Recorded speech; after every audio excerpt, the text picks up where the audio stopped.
from My Happy Place. I'm Mr. Hannah. And I'm Miss Charity. And today is our second installment of our new series about character traits.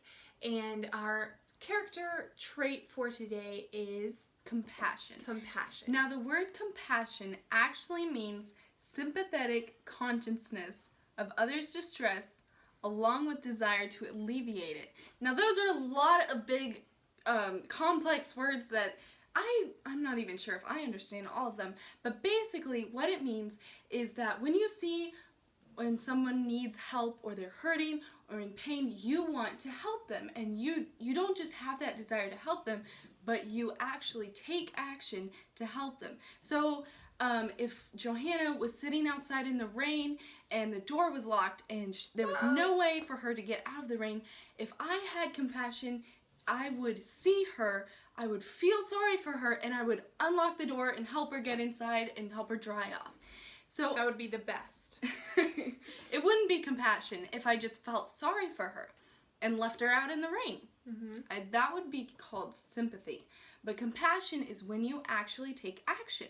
So today our Bible story to go along with compassion is actually a parable told by Jesus. Now, a parable is not a true story.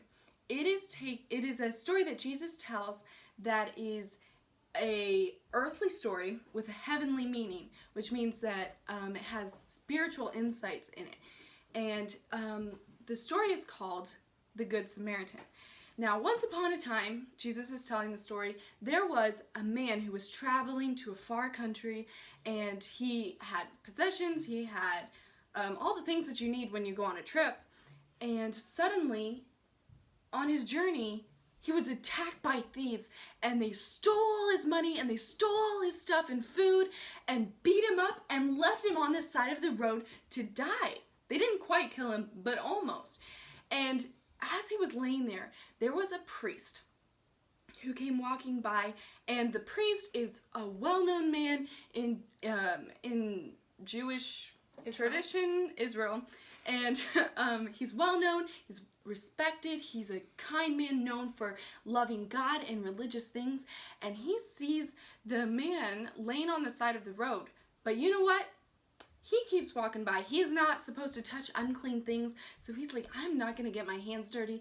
I am supposed to be holy. I have places to be. I have things to do. I can't stop and help this man. So he continues on his journey, and a little while later, another man walks by, and he is called a Levite. Now, he was also a very holy man. They were known for serving in the temple, and they were also supposed to be clean and not touch unclean things. And he was walking by and he saw something on the side of the road. He goes up to it, he's looking down. Oh my goodness, it's a man, he's gonna die. And you know what? He felt sorry for him, but he did not help him, and he kept walking on his journey. Now, there was another man who came walking by a little while later, and he is called a Samaritan. Now, a Samaritan in Jewish times, in Jewish tradition, I guess, he is not a liked man. They were not known for being clean. They were not known for being holy. They were kind of looked down upon by all of the community. But he sees this man, and he gets off of his donkey, and he gives him some water to drink, and he helps him to bind up his wounds a little bit. He puts him on his donkey and takes him to the closest inn near a city, whatever, village, something. Takes him to an inn, and he tells the innkeeper, this man, I don't know who he is, but clearly he was beaten and he needs to rest. I fixed his wounds. Here's some money for food. You can give him food. And here's more money to take care of all the nights that he stays. And once he's better, I will be back in a couple days. I have some things to do, but I'll be back in a couple days, and just give me the bill. And you know what? This man took care of that man, and Jesus calls him the Good Samaritan. Now, he wasn't expecting anything out of it. He didn't think, oh, if I help this man, then Jesus is going to tell a story about me, or then people are going to think I'm a good man now, or they're going to accept me now. He did it because he loved God, and he loved people and humanity, and that is what compassion is. the priest who walked by did not have compassion. The Levite, even though he felt sorry for the man in his heart, he didn't help out, so he didn't have compassion. But the Good Samaritan, the one who nobody thought was going to help, had compassion, and he helped that man. And that's what we need to do. Like when I see Johanna outside in the rain, and the door is locked for some reason, she can't get inside, I need to have compassion and help her inside and help her get dry and warm so she doesn't die from pneumonia. That'd be good. So that's our Bible story today. Miss Johanna has a missionary story that she's going to tell now. This missionary story that goes with our Bible story from this week is one of my favorite stories. I read this missionary book about this when I was, I don't know, maybe 9 or 10, and I just loved it so much. And the story today is about a lady named Ida Scudder. And Ida was a third generation missionary kid to India. So her grandparents came and were missionaries there. They started like a little a hospital. Her grandfather was a doctor, and then her dad was a doctor in the hospital, and then she grew up there, and when she was little, she saw so much suffering, so much disease, so many like plagues and famine throughout the land of India, and she was like, never, I will never ever be a missionary to India. I want to go back to America. I want to just live a normal life there, and where there's food and there's medicine and there's enough clothes for people, there's enough housing. I don't want to be a missionary to India. Well, when she was 20, previously, let's reverse a couple years, she was asked special by Dwight L. Moody, to go to Northfield, Massachusetts and attend their Bible college there. So she went to school there. When she was 20, she went back to India to help her dad because her mom was sick, and her dad asked if she could come back and help out just until their mom could get back on her feet and take over the duties and things. So she was there, and she was living in India for a little bit, and one night she got this big knock on the door.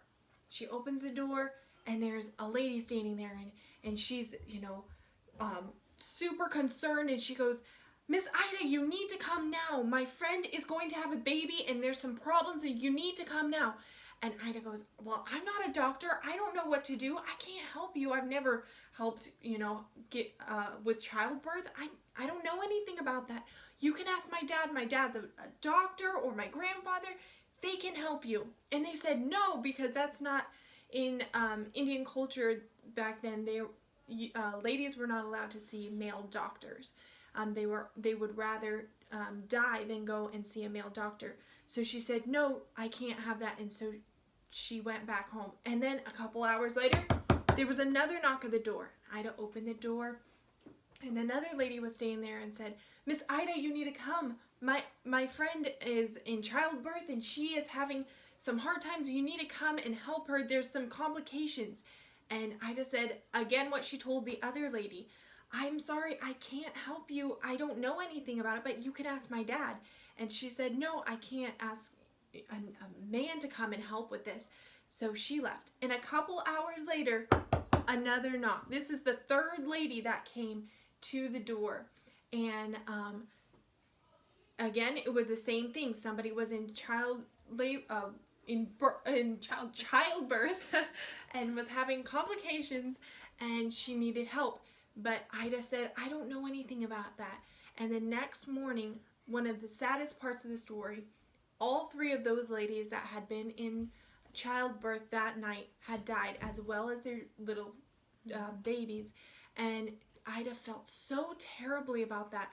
And she felt God calling her and showing her that mission field of, yes, your grandfather was a missionary doctor here, and yes, your father was a missionary doctor here, but God was telling Ida, "I want you to be the next missionary here and surrender your life and your dreams." Ida had wanted to be just a normal American family. Her ideal dream was to come back to America and then get married after Bible college and just, have children, live in America, just be comfortable. But God wanted her to surrender that to him, and she was able to reach so many people in India, so many women and children who wouldn't be able to go and see a male doctor. She was able to save so many lives and make just a huge difference there in India for God, because she had compassion on those people, and she didn't just feel sorry for them and say, I'm so sorry that those 3 ladies died and their 3 babies, but she did something about it, and she worked, I think it was 60 years if I remember correctly, or maybe more than that. She worked there in India and actually died there serving God and serving the people of India. And that's just a beautiful story. One of my favorite stories. I used to want to go into medical missions because of that, but not anymore. Yeah, I would love to do that someday, maybe. It's a good story. It is really good. So maybe even at your age, you can start praying and asking God, what can I do? How can I start beginning my life? How can I find some way to show compassion to somebody, not just feel sorry for them, but feel sorry enough to make a difference for them. And maybe God will have you go to a mission field someday. Maybe God will have you even just work here in the United States for him. Whatever he has for you to do, you should do it with your whole heart and your whole being. So our verse last week was Psalm 1 verse 3, and if you guys know it, send it to us if you memorized it. And for our new verse this week is Psalm 1 verse 6. So we skipped a couple verses, and it reads, "For the Lord knoweth the way of the righteous, but the way of the ungodly shall perish." So do you want to say it together? All right, we can say it together a couple times. Ready? Psalm 1 verse 6. For the Lord knoweth the way of the righteous, but the way of the ungodly shall perish.